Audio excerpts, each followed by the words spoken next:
Welcome to another vlog. अस्सलाम वालेकुम नाज़रीन, के हाल चाल है? ठीक हो, खैरियत है?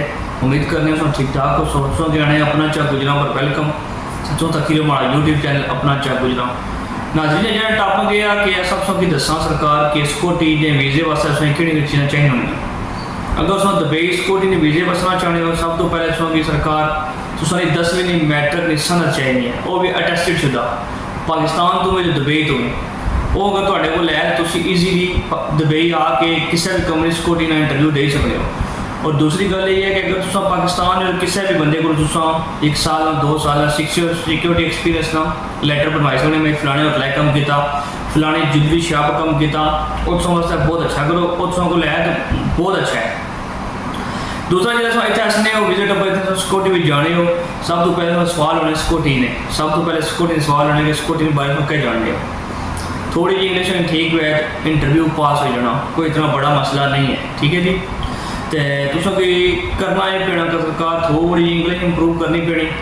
तो सिक्योरिटी एक ऐसी चीज़ है कि सैलरी सब तो अच्छी है, सिक्योरिटी ने किसी कंपनी चले जाओ सैलरियाँ अच्छी हैं, लेकिन क्या उस कंपनी ने जांच पड़ताल करी उस कंपनी ने अंदर बंदा जाए तो फायदा है।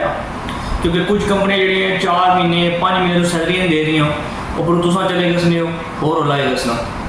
तो आज वीडियो इस वजह तो बनाई कि कुछ लोग आने से सिक्योरिटी से कम करने हो, क्या इंटरव्यू होना, क्या कुछ पूछने, केड़े डॉक्यूमेंट चाहिए होने, यह चीज़ा पूछने लिहाजा तुम को ये डॉक्यूमेंट होने चाहिए, तुम को पाकिस्तानी सनद होनी चाहिए, वो अटैस्टेड शुदा होनी चाहिए। दूसरा अगर तुम कोई बंदा पाकिस्तान ही है किसी भी शॉप ना रेस्टोरेंट ना किसी होटल ना उसका एक्सपीरियंस लेटर चाहिए हो, ठीक है, 2 साल कोई इसी बनी जाना, कोई ऐसा बस मसला नहीं है। उसमें कि ये फायदा होना कि थोड़ा सबमिट कराने उन्हें पता रहना बाकी बंदा सिक्योरिटी कम पाकिस्तान करना रहा।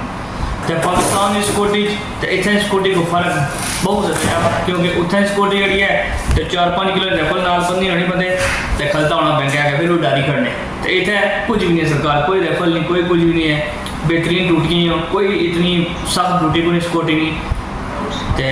तो तुम ये मैं रेफरेंस कर सकता कि तुम दुबई असना चाहते हो सो सिक्योरिटी चो सिक्योरिटी सैलरी बहुत अच्छी है। अगर तुम हुनर नहीं है, तुम इंग्लिश है तो तुम सिक्योरिटी कंपनी चो उन्हें सैलरियाँ भी अच्छी तो तुम अच्छी इनकम कमाई सकने हो। तो अगर तुम ये वीडियो चंगी लगी हुई है सारे यूट्यूब चैनल सब्सक्राइब करो, लाइक करो तो शेयर करो। फिर मिलने अगली वीडियो। अल्लाह हाफिज़।